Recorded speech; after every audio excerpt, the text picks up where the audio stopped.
Hey, what is going on, ladies and gentlemen? My name is Quarbit, and I'll be your host today for Europa Universalis 4.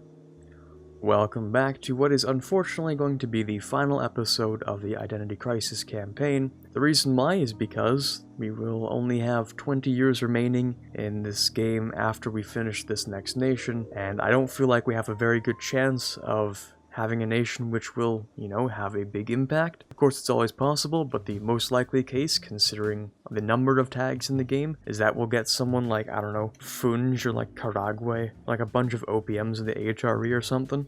So we're gonna have this be the final nation, and then afterwards I'll go through all of the surviving nations to check out how they're doing, all the ones that I played of course, with just a brief mention to the ones that no longer exist. So if you've been sticking with me through this whole thing, then I really do appreciate it, and if you haven't subscribed already, of course, I don't know what you're waiting for, and leaving a like on this video would be a massive help. With all of that out of the way, let's see which is the final nation we get. And we get Rothenburg. Well, Rothenburg here isn't very big, their dev is really not that great either, and, well, the nations around him seem way too strong to invade without some outside help. So we can try to get a bit of outside help, but I don't know how effective that's going to be. I'll try to get both Bavaria and Bohemia on my side. And maybe Switzerland, we'll see. But as for ourselves, I don't think we're gonna be able to get much done. I'm gonna finish up these quantity and maybe economic ideas, hopefully. And then afterwards, maybe dev up a little bit, get an extra building slot, build a fort maybe. Of course, we want to get a couple of advisors, so I'll get this guy, and maybe this guy. So that'll decrease our income pretty significantly, but I mean, we have a ridiculous amount of money, so I'm sure we'll be fine. Somehow this guy also has estate statutory rights. I really don't know how he has this. That means he sold all of his crown land, which is kind of weird. I'll swap out this consolidation of power for frequent elections, that'll be better. I'll also build up the army a little bit. I'll get rid of this one cavalry here. I'll make sure we have a decent standing army, if nothing else. Okay, let's begin. Take that quantity idea. Did the Reichsreform just disappear? I think it did. I think someone just revoked the Reichsreform. That's kind of weird. Okay, well, we can ally like Bavaria or something. Well, that's interesting. Our Bürgermeister here gets righteousness. So every time we re-elect, we're really losing like one Republican tradition. Alright, I'll take this economic idea. I really want to challenge myself. I want to see how low I can get this development cost. It's a boring goal, but it's a goal I'm willing to pursue. I'm going to try and decrease my development costs. I'm going to try and make the burghers happy, because that'll improve that a little bit. Now this guy isn't really young anymore, but it doesn't cost me much to re-elect, so here's the final quantity idea. Also, let's check out our policies. I don't need this extra diplomat, or this mercenary maintenance. I also don't need, well, I don't need either of these actually. Let me just do a quick rework of all of this stuff here. Alright, we're going to try to make the burghers super happy. If we can do that, then they'll also have a minus 5% reduction on the development cost. Also just one idea off from getting minus 30% development cost to see how much we can really stack this. Now the agenda we have here is to improve the production here, but I also have too many points, so I might as well drop a few in here just to begin with. That'll make them happy, which will also decrease it by an additional 10% actually, because the burghers have a lot of influence. Oh geez, never mind, the burghers might not like me anymore, because I can't click this button or else, well, we'll have a disaster. Okay, well, that was a good idea while it lasted. Oh, okay, and something just happened here. Huh, I always knew they had it in them. Here we go. I'm assuming this guy's also independent. I don't know if he can form... Oh, well, yep, that's something. How about... Yep, and... okay. Alright, nice. Cursed Florida, but okay. We have Illinois. I would have thought maybe they would form Louisiana, but good enough. And then we have Mexico, who I was hoping at some point would get independence. I'm so glad that they finally did. Colombia, of course. Paraguay, I don't know why they didn't form Peru, but I don't really care, sure, whatever. And then Chile, again, not Argentina, but Chile, sure, that's cool. And then we just have the remaining British colonies, which for some reason just decided not to rise up against Britain. But there we go, we should see Britain get dethroned actually, and we might see some new great powers in here. Yeah, Britain's definitely just been dethroned from #1 power. They lost like 80% of their colonies. So, there goes Britain. There you go, at least we had something interesting going on here. And somehow this dude is still alive, no idea how. He's like 71 at this point, yeah, he'll probably die in like 2 months. I decided to dev a little bit so I don't cap on Diplo, and I could either build a fortress or one of these. I'll build a fortress, they tend to take a while. Alright, if everything's on track, then it should be about a year until we grab Smithy and Economics. Ah, well, as I said that. The guy finally dies, but of course we'll go ahead and take the admin guy. Okay, coming up soon we have our final economic idea. And all of these together will give us a couple of good things. So it only costs 60 to improve this. So we have a reduction of roughly like minus 80% before you factor in the hills, unsanitary suburbs, and the development, which I'd say is pretty solid. So we've taken all of our ideas here, and I don't see us doing much else other than seeing how much I can, you know, turn this OPM into a really, really thick OPM. I don't know if we'll have enough time, but in theory we could get the burgers up to 60% again, and then, you know, maybe we can get that final minus 10%, but I don't see it really happening. Alright, so this is going to cause a disaster, so I'll just not touch that for now. But basically, we've managed to get the burgers to 60% happiness, which is a minus 10 extra development cost here. So that means we can get our capital Rothenburg here to a total of 50 development. Also went ahead and improved the army size. So we're going to have 25 front row and like 6 back row. Not that he's going to be able to do much with it, but you know, there you go. That's something. And of course, finally, we can just build like a stock exchange there or something to get more trade power. Not that we really get much, but yeah, you know. That's all the time we have on our friend Rothenburg here. But what's most interesting about playing as Rothenburg here is that we got to see the British colonies finally become independent, as I was hoping for. It'll also now be harder for the Iroquois to survive because, well, you know, Florida and Illinois might try to take a couple chunks out of them. But yeah, that's the final nation of our Identity Crisis campaign. I'm going to go back and look at all of the previous nations, see which ones are alive currently, and check them out. If you're not sticking around till then thank you for watching. Hopefully you've enjoyed the series, and I will see you next time. But if you're going to stay here, then let's go and check out what's happened to all the previous nations.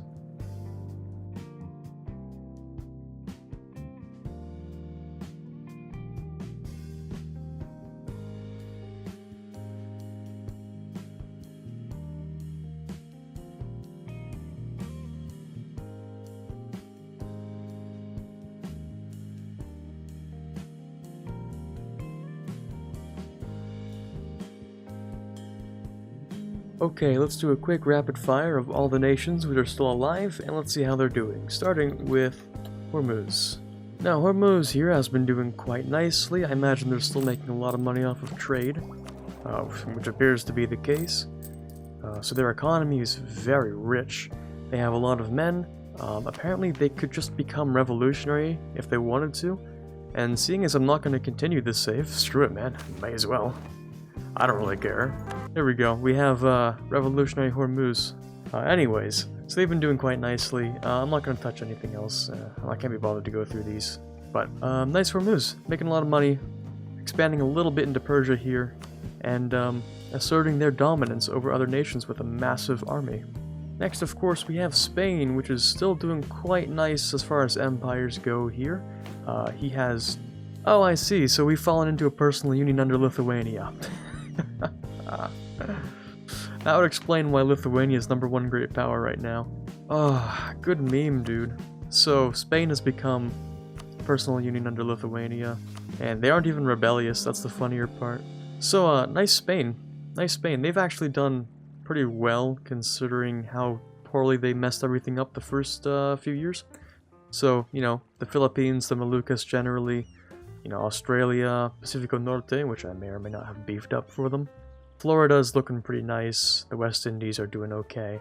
They might fall apart soon. I don't really know. This sort of gives me those, you know, Spanish Succession War vibes and stuff like that, which is literally what this is. Wow, isn't that convenient? So sadly, we won't see how this ends, but they did pretty well. I would say they did pretty decently. Then we have Yemen. Not much to say. They literally haven't changed at all since the last time we looked at them. did they manage to get this one island? Is that what changed here? I don't see much else changing. I don't see any differences except for like a couple of provinces to the Mamluks here. Of course, he just devved the crap out of everything, so yeah, he's got a lot of development. But not much else to say about Yemen. And then we have Mazandran, which I'm even surprised they're still alive at this point. They're allied with like one of the weakest remaining nations in the general Persia region. Oh, I guess they're guaranteed by Ak Koyunlu, that'd be the only difference. That's why Transoxiana hasn't killed them yet. But there's literally nothing to say, they've just been doing literally nothing. Speaking of Ak Koyunlu here though, they've been doing kind of decently. They sort of replaced Kara Koyunlu as far as geography goes, because they were kicked out by the Ottomans. But generally speaking, they're doing okay. I would have expected them to be doing a lot worse, but no, they're actually doing fine. Yeah, they're not making too much money, but, you know, they're surviving. You know what? I'll take it. And then we have Mombasa, which hasn't really done much, mainly more deving. Still making a lot of money off of trade, I bet.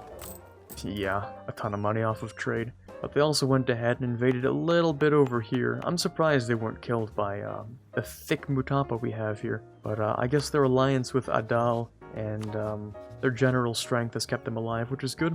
Nice to see this nation survive for so long. And then we have Dali, which has gone revolutionary, lost nearly all of his homeland, and migrated over to Tibet. So, on top of being extremely cursed, he obviously has no more future at this point. I mean, he's allied with Assam. Yeah, I don't really see much happening with this guy. But he had a good run for the brief period that we developed a good institution in his provinces. Yeah, over here, he had some really good dev over here, but yeah, it's completely gone now. Oh well, let's move on to the next tag. And then we have Majapahit, which I'm really surprised about, actually. See, when we played as Majapahit, they had 2 provinces, but now, well, they have 6. They managed to somehow grab this, still don't know how that happened to this day, as well as grab this province, which I can maybe see in a peace deal being returned. Same with this one. He probably just conquered because, you know, tributaries and stuff. But this one, I don't really know how that happened. I guess it would have been the same thing, you know, return core. He still has cores in all of this after all, so. But yeah, not much else to say about it. He's still alive, which is impressive at this point. And then we have Multan, which is just barely hanging on at this point. They've been invaded almost entirely by Sistan, and they've been migrating slowly but surely over into Nepal, which is why Nepal's no longer here.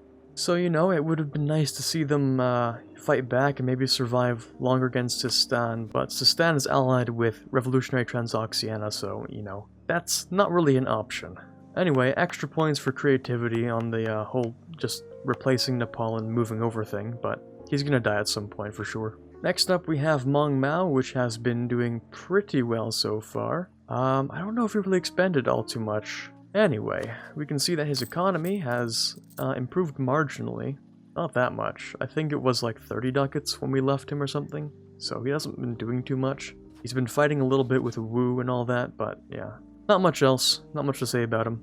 And then we have one of my favorite tags that I've played as, Mutapa. Oh boy, I'm so glad he managed to become a strong empire. I'm surprised he's not a global power right now, actually. But boy has he gotten strong. He actually definitely has been colonizing a ton of this, so I'm very happy for that. He also went ahead and invaded Cuba, most of it, at least, and everything here is fetishist. He kicked out the Europeans from South Africa, which is cool. What we can see is that his income is massive. Dude's making a ton off of trade right now. Absolutely disgusting amount off of trade, because he's also collecting from this node as well. And his army is also, well, massive. We check the force limits of the world. Well, first of all, we can check the incomes. He's making, well, more than the Mamluks right now, more than Poland, more than Illinois. And if we check the army sizes, his total army size is the 4th largest in the world, more than Spain even, which is pretty impressive. So, glad he managed to get strong. Let's check on the next nation, which is of course Mexico. Finally got his independence. I waited a long time. I bided my time for this whole thing to happen. Unfortunately, I think his unrest is starting to catch up to him a little bit, but that's okay. He has plenty of manpower. He's finally making money off of his own gold, which is a massive boost to his economy, basically carrying his entire surplus. So I have the utmost confidence that he would do absolutely fine. He might even invade like a couple of other colonies if he wanted to, like British Columbia for sure, I think. He seems to be allied with a couple of the other independent, you know, new tags and stuff, which is cool. But nice. I'm really glad that he ended up becoming independent. He's also the number 8 great power, so good on him. And let's see which is the next nation. Which is Transoxiana, absolute mad lad. I remember going from a very, oh, he stated up everything.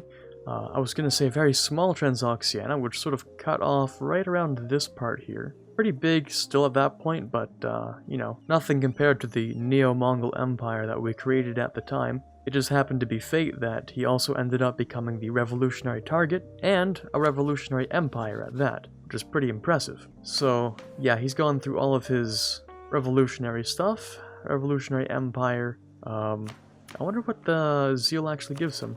Well, a ridiculous amount of admin efficiency, that's for sure. That's impressive. Looks like he is finishing up a war in China, so he's gone ahead and attacked Manchu here, interestingly enough. Now, he's definitely going to win this. I have, 100% confidence that with his 364,000 troops, he'll do just fine. I think he's going to win.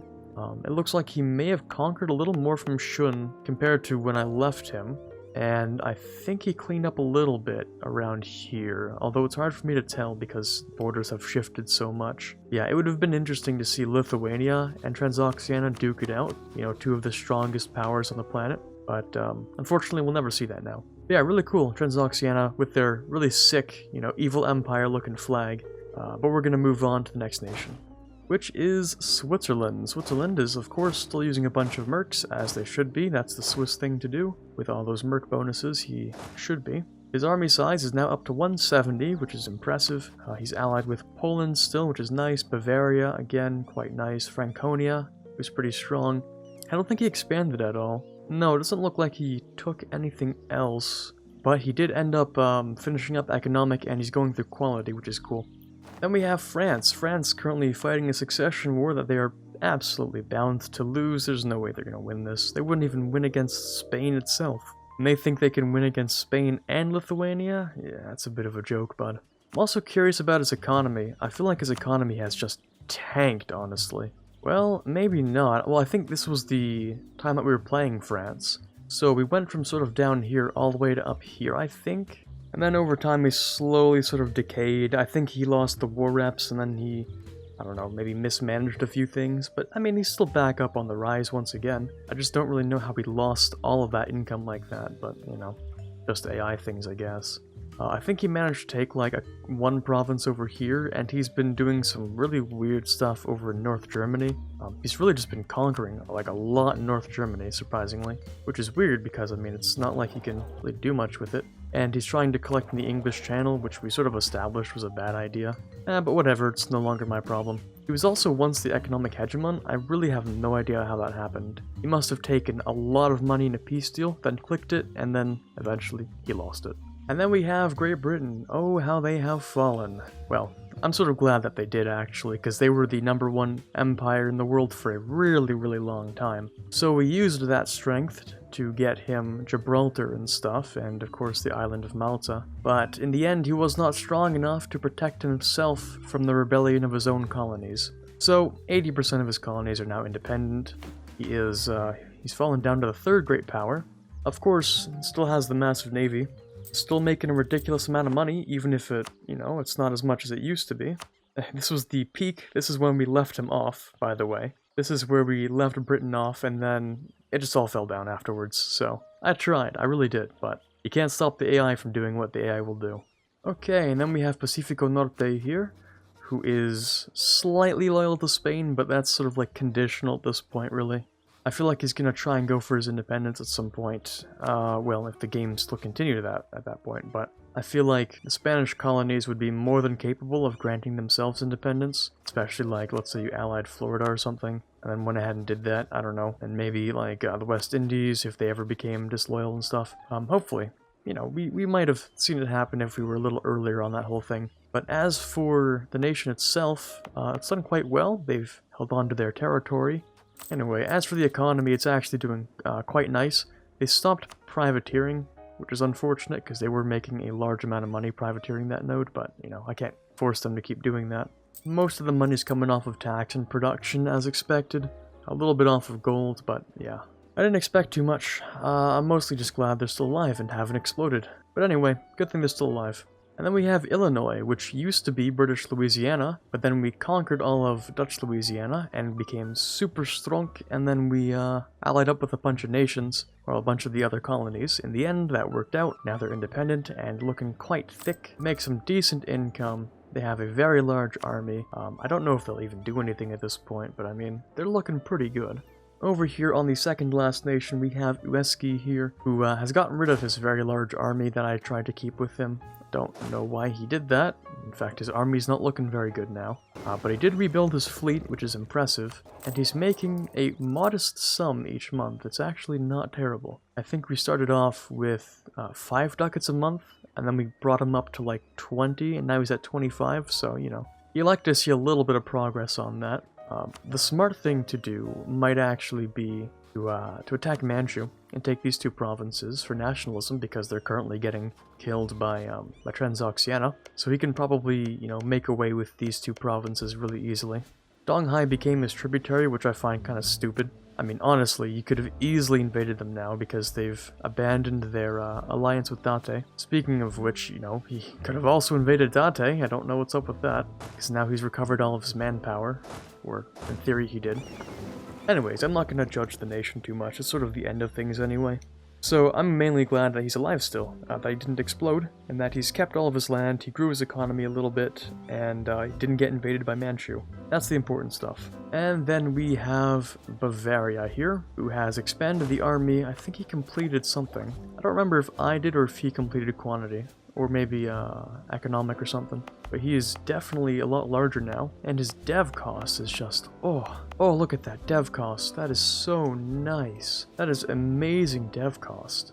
But yeah, he did fill out most of his force limit now. He's looking pretty good. His income is solid. Solid for the size that he is. I'm surprised he's even making this much off of trade, to be honest. I imagine that's mainly because of the efficiency modifier, though. But yeah, Regensburg has finally died and all that, so I don't think they're going to come back from the dead. But those are all of the nations that we have played which are still alive. I think, you know, to my memory, to my knowledge. I might have missed one, I really hope I didn't. But that is really going to be the end of our campaign here. Thank you all for watching. This was one of my most viewed campaigns, one of the most popular ones I've done. So, of course, I would, you know, just like to announce that there will be a second one of these coming up, not soon, but I'd say like in a month or so maybe, which will be sort of similar, but will have a different flavor to it. Haven't decided yet, but we'll figure that one out as soon as possible. But really, thank you for watching. This is Quarbit, signing off for the last time on the Identity Crisis campaign, and as always, have a fantastic day. I'd like to take a second to thank all of the patrons we have for the month of February, starting with those we have in the General tier: Quiet Guy, Brennan Arsenault, Ben Greenhagen, Torvalved, and Dire Avenger. Those we have in the Prince tier: Snow Raven and Rockbox 2020. Those we have in the King tier: Chewy Shoot and Natsuki. In the Elector tier we have TFLJ Martis. And in the Conqueror of Worlds tier, we have The Watcher. It really does mean a lot to me, so thank you guys so much for choosing to financially support the channel. Really, I just can't thank you guys enough.